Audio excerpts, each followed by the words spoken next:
La semaine dernière, je t'ai présenté la séance avec Daisy et le début de séance avec Daïmsa. Si tu ne les as pas vus, je te propose de commencer par là en cliquant sur le lien. Et sinon, belle vision!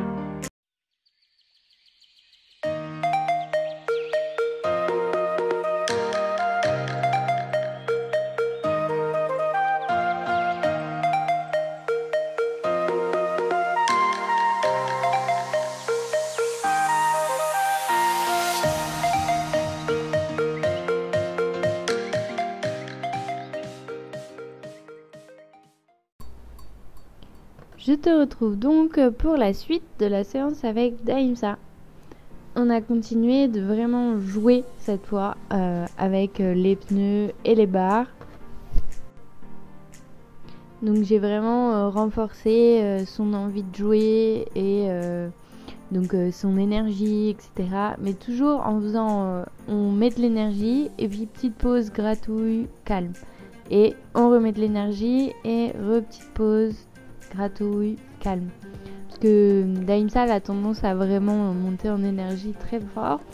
Et moi aussi. Donc voilà, c'est important pour nous d'apprendre à être un peu plus calme. Donc on essaye d'apprendre ça toutes les deux.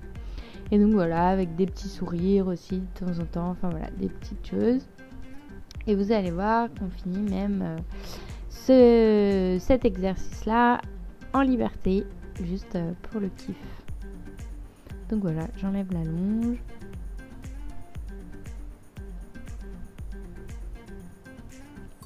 Et on se fait un petit kiff en liberté.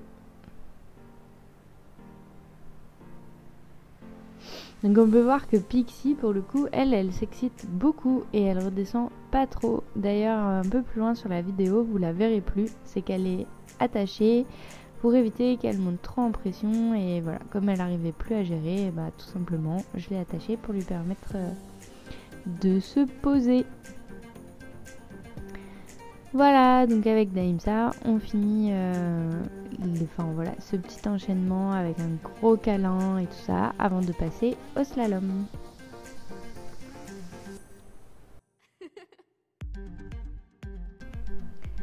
Donc, on commence par aller vers le slalom. Du coup, j'avais changé la caméra de place et en fait, pendant ce temps-là, Daïmsa s'est un peu ennuyée, donc on peut voir qu'elle propose un coucher qui est pas du tout demandé et donc que je fâche pas, mais je récompense surtout le fait qu'elle se lève et qu'elle veuille revenir avec moi pour faire l'exercice, parce que le coucher chez elle, ça peut être une sorte de défense. Oui, genre voilà, je me suis un peu ennuyée, du coup je suis pas très concentrée et j'en ai un peu marre de travailler, donc je me couche.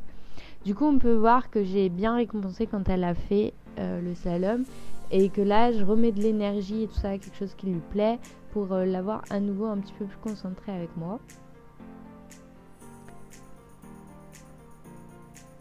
Le slalom c'est quelque chose qu'elle connaît bien aussi, hein, voilà, donc c'est quand même quelque chose, là elle était pas forcément concentrée et pourtant elle le fait vraiment super bien.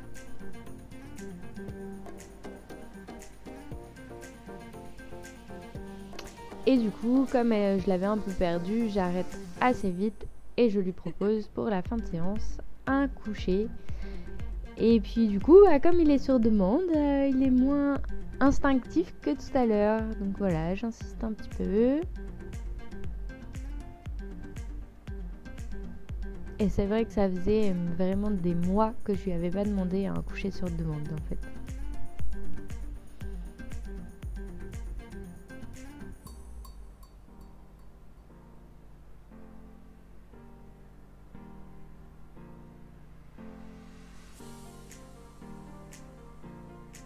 Et du coup, on prend bien le temps de faire des câlins et tout, tranquille. Je vous le mets un peu en accéléré parce que on a pris vraiment un temps fou à faire ce moment câlin. Enfin voilà, c'est des moments importants pour nous. Et avec Daïmsa, ce sera fini.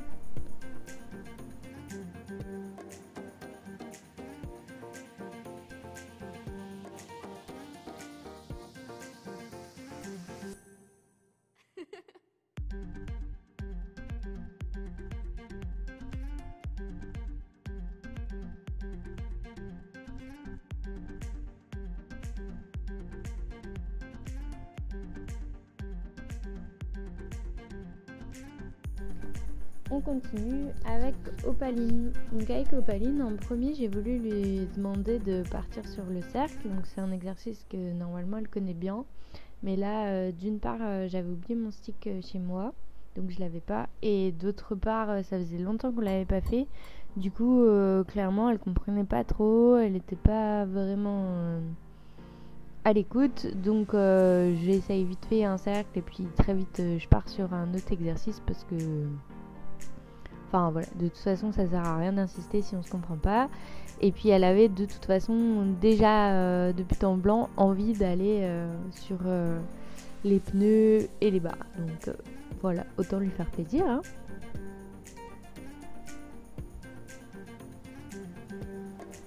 Opaline, c'est une ânesse qui aime bien sauter. Enfin voilà, c'est quelque chose qui lui plaît vraiment beaucoup. Après c'est vraiment, ça faisait longtemps qu'on l'avait pas fait et elle a pas spécialement un joli geste et un joli coup de saut ou des prédispositions particulières. Hein. Concrètement, elle est pas forcément super forte, mais elle aime bien ça. Donc voilà.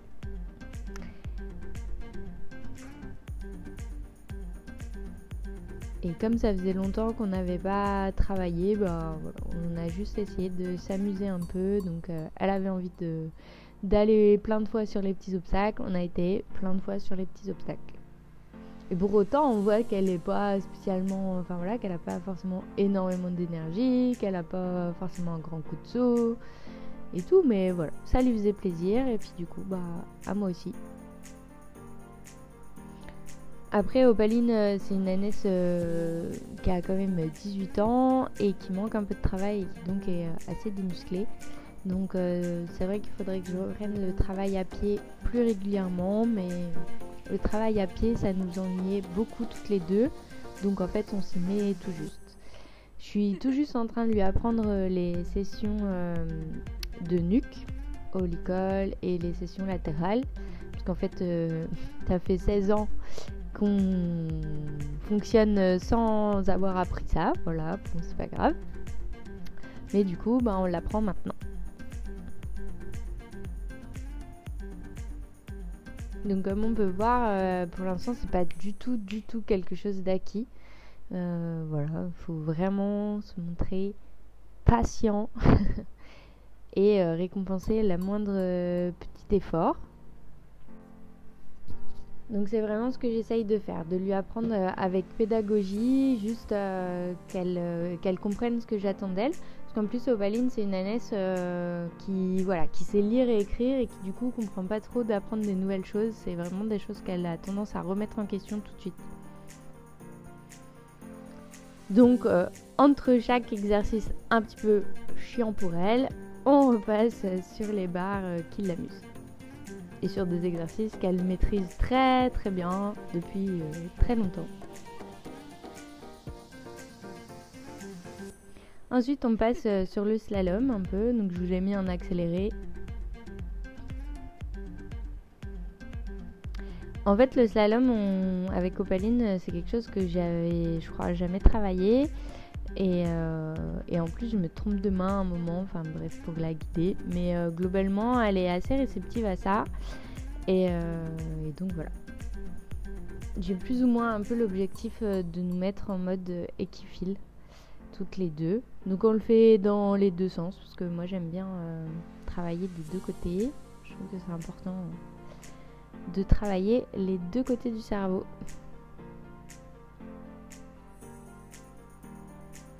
Et puis on finit par un petit enchaînement de tout. Donc slalom.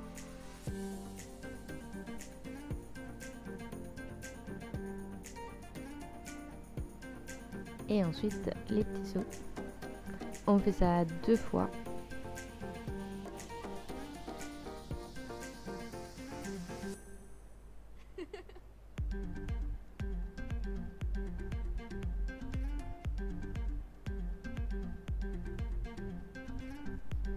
Et voilà.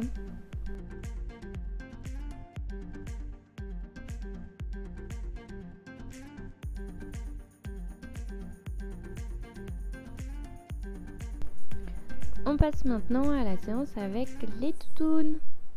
Donc au départ, je voulais commencer avec Misty sur un exercice qu'elle connaît bien, qu'on appelle fait le tour. Voilà. Donc c'est essentiellement le geste qu'elle écoute et pas forcément l'ordre vocal. Mais en fait, j'avais détaché Pixie, vu qu'elle avait été attachée un bon moment, le temps de finir les séances avec Opaline et Daisy. Et donc là, je l'avais détachée pour qu'elle puisse jouer et faire sa vie. Et elle était très intéressée de travailler avec nous. Et donc en fait, elle a vraiment parasité le début de séance avec Misty. Et au lieu de tout de suite aller la rattacher, je sais pas pourquoi, je me suis obstinée à vouloir faire travailler Misty alors qu'elle était complètement embêtée par Pixie tout le temps. Et donc voilà, je me suis un peu obstinée alors que ça avait pas vraiment de sens de continuer. Donc après, j'ai attaché Pixie et on a recommencé avec Misty sur le même exercice. Et là, je vous mets toute la séance en gros en accéléré sur cet exercice. Donc mon but c'était de la faire passer autour et d'enchaîner plusieurs fois dans différentes directions. Donc on peut voir que Misty elle est assez parasitée, des moments elle renifle par terre, regarde arrière, elle se trompe de sens, etc. Puisque ça faisait vraiment très longtemps aussi que je l'avais pas travaillé. Mais c'est quelque chose qu'elle aime bien faire et qu'elle connaissait déjà.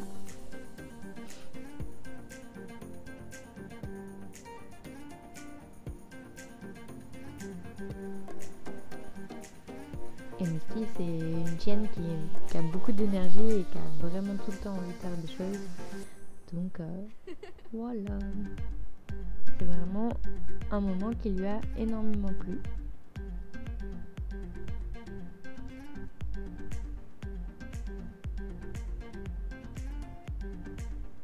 Là, je vois qu'elle s'est vraiment déconcentrée. Du coup, je fais un dernier enchaînement et je la laisse là-dessus en lui donnant des indices sur le sol pour vraiment lui signifier que c'est fini cet exercice.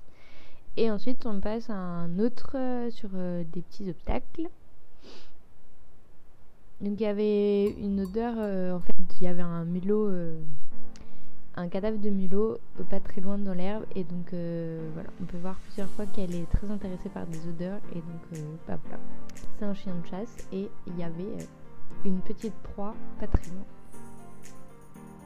Mais pour autant, elle l'écoute super bien et puis voilà, vous pouvez voir que en fait je travaillais toujours le même exercice juste en ayant ajouté des petits obstacles.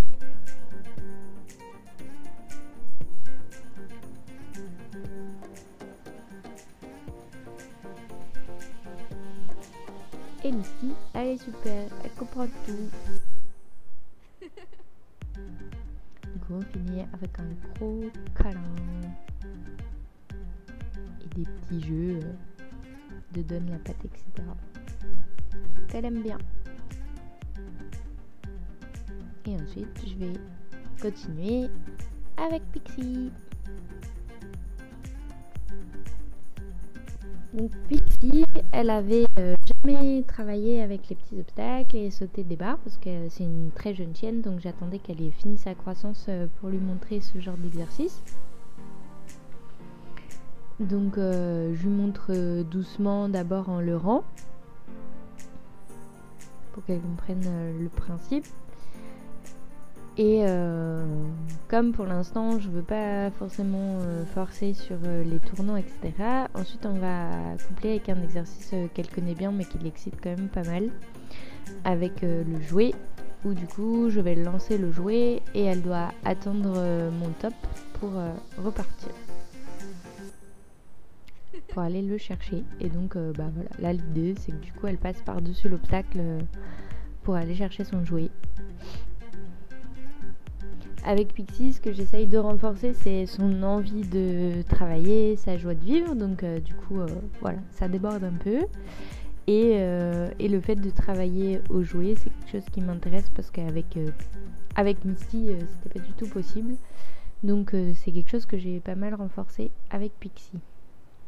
Même si on travaille aussi à la friandise pour pas trop renforcer son côté excité.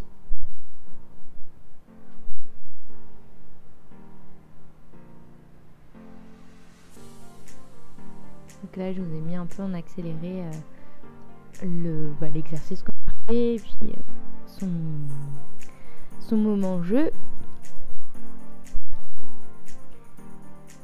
Et puis après, on va commencer à retravailler un peu plus dans le calme. On le fait une dernière fois.